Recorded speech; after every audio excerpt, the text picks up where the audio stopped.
This is a true story. This is my story. There were at least 9 other launch officers that were direct witnesses to this story, and probably double that number of staff officers who knew about it. As a launch officer, we were responsible for not only launching missiles, but preventing unauthorized launches. Here you see why I thought I was almost responsible for starting World War III.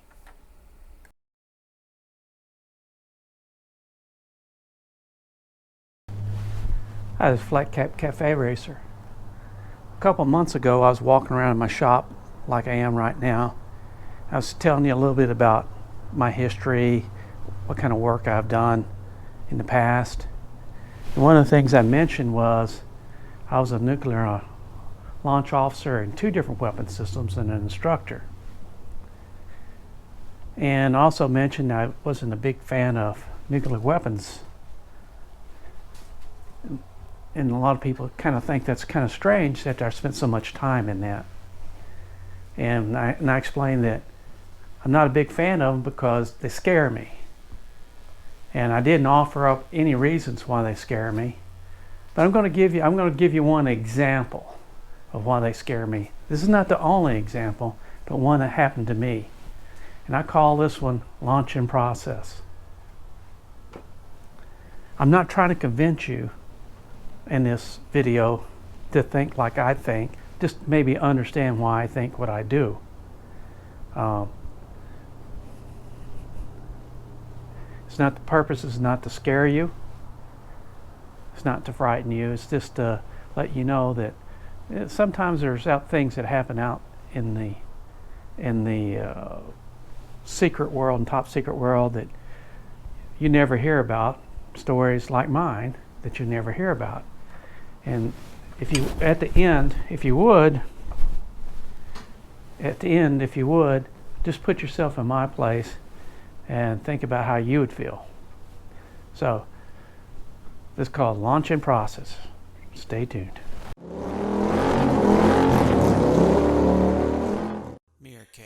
First off, I'm going to start off by saying that as far as I know, none of this is classified. I was never told it was classified, nor was anybody else. I'm going to be using some slides or pictures during this as my talk as I walk around here.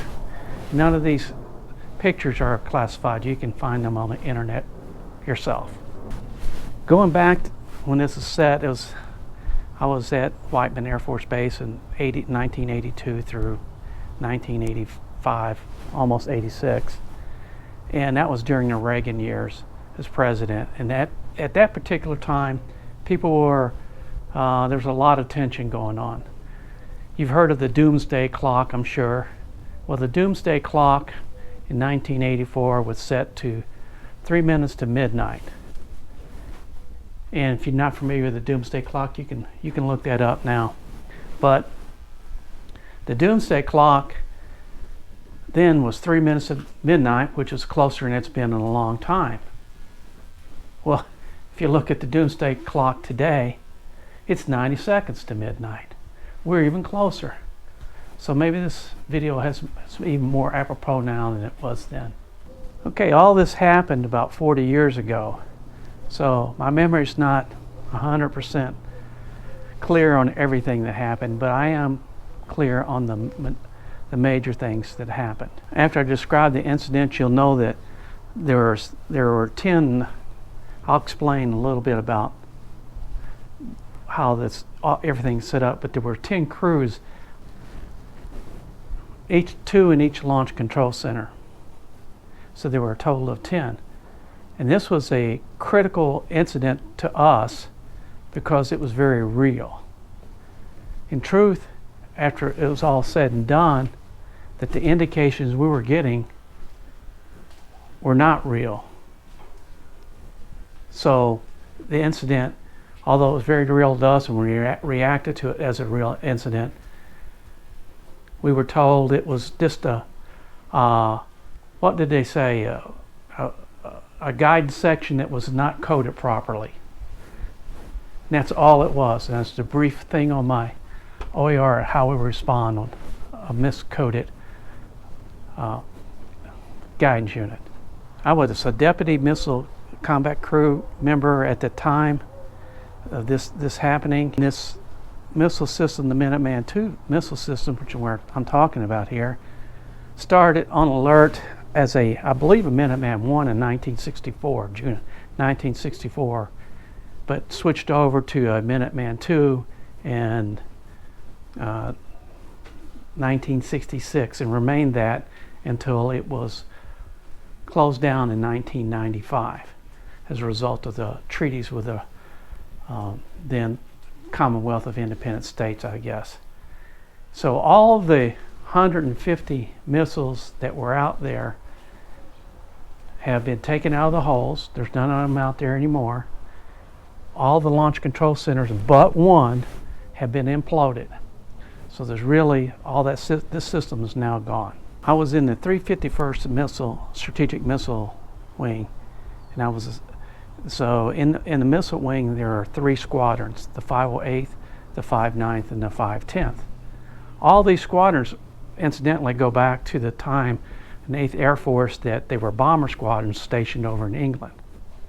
So in each squadron, there are 5 launch control centers. In each launch control center primarily controls 10 missiles. Well, they can do more if another launch control center goes out. But so you have a total of 5 in each squadron. You have 3 squadrons, so that's 15 launch control centers. And each launch control center has 10 missiles. So that's 150 missiles that are on alert. Several years ago, I got to go back to one of the launch control centers that wasn't destroyed. It's on base. It's called Oscar 1. And I'd actually pulled alerts in Oscar 1. So that was pretty neat. But where this happened was in the 510th Strategic Missile Squadron. And like I said, the missiles, make sure you understand, the missiles aren't with the launch control centers. They are stationed and spread out throughout a long and big flight area. To the best of my memory, this happened when I was stationed. I was pulling alert in November 01, Launch Control Center.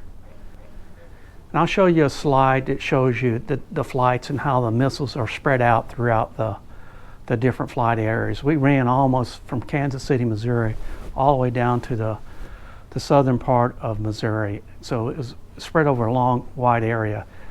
Sometimes it'd take you 2 or 3 hours to get to a launch control center from the base. In case I slip into a few acronyms, I think it's important to go over.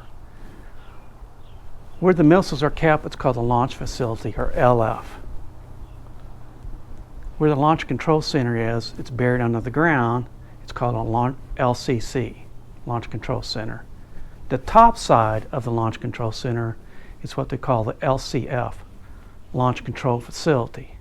And that's where some of the support people are, and security people, and the cooks, and the facility manager. Very important people. That's where they are. I'll show you a picture of what the top side of a LCF looks like. It's very nondescript. It's got a fence around it, and I don't know, it's not, but maybe 10 acres, maybe, on it. And what happens is you go into the LCF, you authenticate to get through the gate, security lets you in, then you authenticate with the crew that's downstairs that you're replacing. Then you go downstairs in the elevator. If you go down to the elevator and you make a left, you go to what we call the launch equipment building. It's LCEB, and that's where the generator is kept for our emergency power. If you make a right, that's where you go into the Launch Control Center. So as a new crew coming on, you would do your inspections in a launch equipment building, call up the crew and say, hey, we're ready to come in, and they'd open the blast door and you come in. So as you're walking in, you see the blast door, and the Launch Control Center is suspended on 4 gigantic shock isolators that move up and down, so it lets the Launch Control Center move. But it's usually pretty dark in there because we use a lot of red and green lights to tell us what's going on, so it's easier to see if it's pretty dark. We do have some incandescent lights out. As you're walking in, you're going to see on your right, it's going to be the deputy crew commander's chair, and up front, as you come in, all the way up in front, you see what's called the missile commander's station. That's where the commander sits and does his thing. And most of the time, when the crew's operating, when one of you is asleep, that's where one person will be, because that's where all your status is. I'm going to show you a picture of what the commander's console looks like. Then up in his console, we have status on 10 different missiles, and I'm going to hopefully give you a picture to show you that there's a little color-coded thing, shows 15 or 16 different status items for each missile. So each missile has its own column. So there's 5 little panels in there, and each panel has 2 missiles on it. The normal status, what you're looking for is you want it to be up on the top light lit up, and it'll be in green. That's what we call clean and green. That means it's status alert, it's ready to go. There's nothing wrong with it, there's no maintenance on it, it's fine. And that's what you expect to see. And as a matter of fact, the reliability of the system here is really good. I think it was almost up all the time, and they did a lot of work to keep it away. And remember, we're talking about vacuum tube time. I still got to explain some more steps for you in order to understand why the malfunction that we saw was so critical to us. And you have to understand that there are about 7 steps, more or less, in order for a crew to launch a missile. First step is you have to get a message from the National Command Authority. That's via the President of the United States. They'll send you a launch message. That comes down to the crew. The crew will then validate, they will copy down the message. They'll validate it, make sure all the letters are where they're supposed to be, where all the numbers are where they're supposed to be, the correct number of elements or numbers in the message. Once they establish the format, then they'll run the message checklist. If you're launching a missile, it's going to tell you that you have to go ahead, you have to authenticate this message. And where you go to authenticate the message is you have to go to the crew safe. In the crew safe, there are 2 launch keys, and there are what we call cookies. And the cookies, you have to open up the safe, get the right cookie that's called out in the message, open it up, and it has to match exactly to what's in the message. Once the crew does that, they have authenticated the message. Then the launch crew goes ahead and they'll dial the enable codes in at the deputy's console. Once he dials all the codes in that's given on the message, remember, it's on the message, it's not, you don't have it at the Launch Control Center. It has to come through the message. You dial it in, you lock it in, then it's enabled. The deputy pulls down the switch and it enables it, and it's sent out, the command is sent out to the missiles. So missiles have to be enabled before they can be launched. When you get to enable, you also get alarm number 2, which is an alarm that causes crew members to jump, because that's something that's you don't hear very often. So once the crew enables the missiles, then what they're going to do is they're going to get their keys out, and commander's going to put them in his console. He's got a place he puts it in, and the deputy has one also. So at the appropriate time, they would turn keys simultaneously. It takes at least 2 launch control centers to issue a launch command. When you're turning the keys, that's what you're doing. You're issuing a launch command.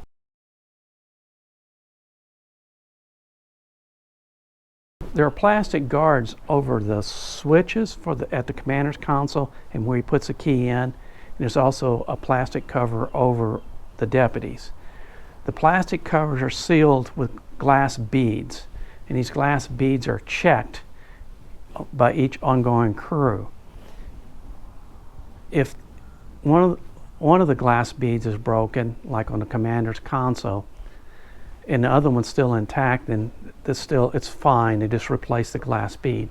However, if both of the seals would be broken, that crew would be in trouble because the seals were broken, and they would automatically replace that whole panel. So both the deputy and the commanders have seals over them to guard against somebody tampering with them and playing around. This story starts actually at the point where the maintenance crews are coming out to work on the missile, which they do periodic maintenance, and if you have a fault or something, sometimes they just replace stuff because it's time to replace it, you know. And so what happens is, you know that the crews, the maintenance crews coming out, because you get their information from Wing Job Control and you write it down. So when they get to the site, the maintenance crew contacts the missile crew, and they have to authenticate in order to go onto the site. So they normal procedure is they authenticate with you, you let them on the site, you run a checklist, and they're going to tell you what they're doing. Okay, and the maintenance crew can unlock. There's what they call a B plug to go down to do the maintenance. So they unlock that, and it gives a inner security alarm and things like that, but that's to be expected. So they get down, we run the checklist with them, they tell you what they're going to do, about how long they think they're going to be, and what kind of indications you're going to get. And one of the last things you talk about is let me know when you install the safing keys. Safing keys are designed to prevent the maintenance crew from doing, or if they do anything, accidentally from causing the missile to be an accident. So that's there for that purpose. So normally, I'm going to show you a picture, but it shows a big a truck showing the hole opened up, the blast door opened up.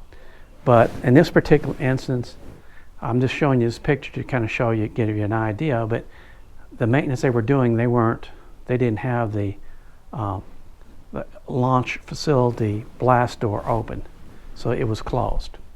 Part of the process is, once they safe that stuff, what they're going to do is bring the missile down to an LF no-go situation, which will show as a status on our board. So that means it's not on alert, it's not going anywhere.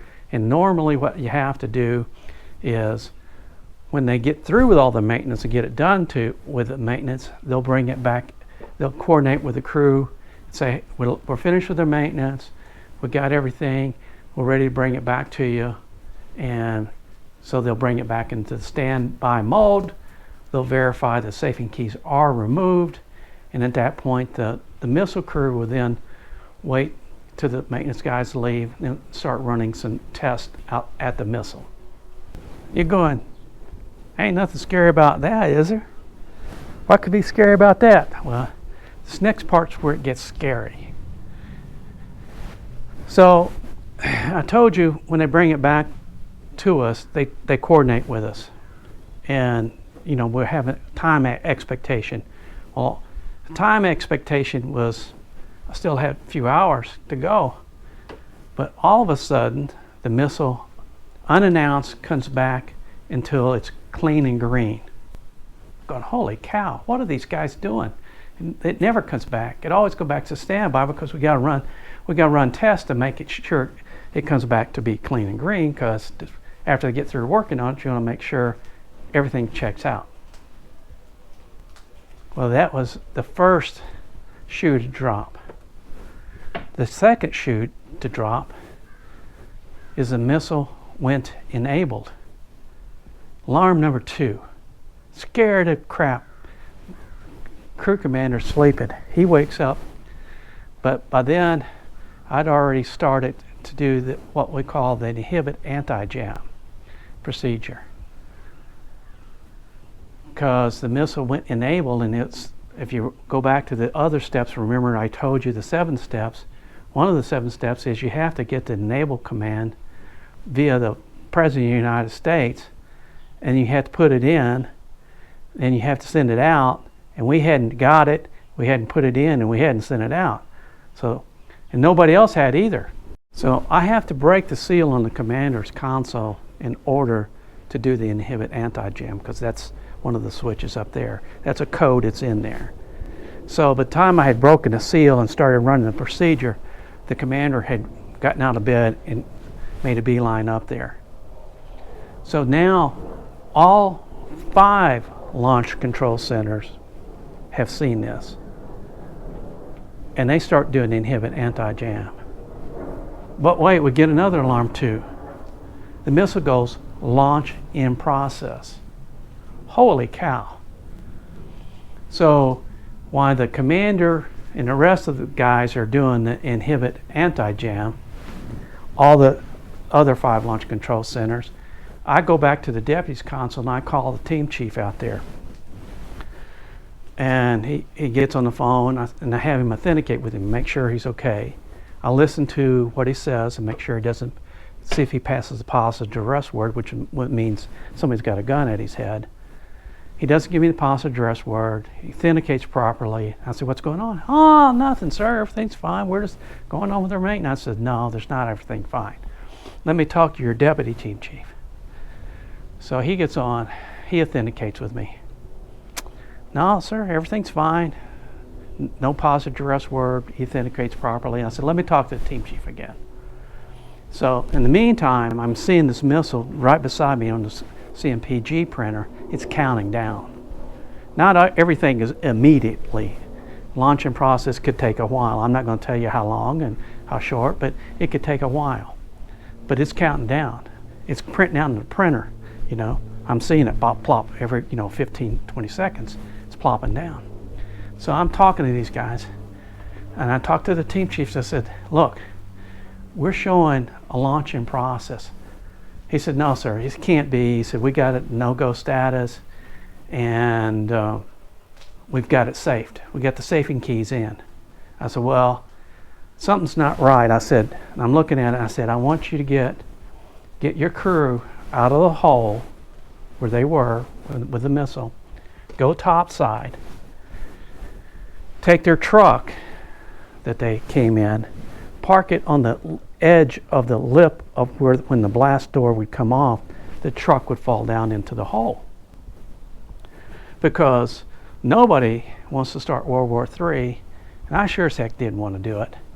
So I knew where the missile was going, and we didn't want it to get there. I'd rather it blow up there.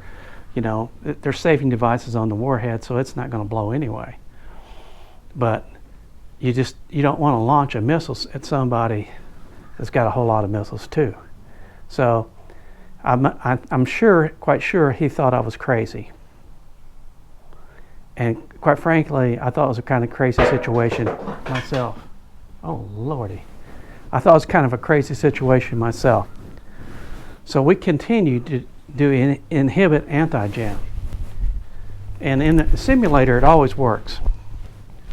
Always works, but we've never did it for this scenario. So all the crews are seeing the same thing we're seeing, enable, launch, and process. And they're going, what did you guys do? We didn't do anything. And it just happened on its own.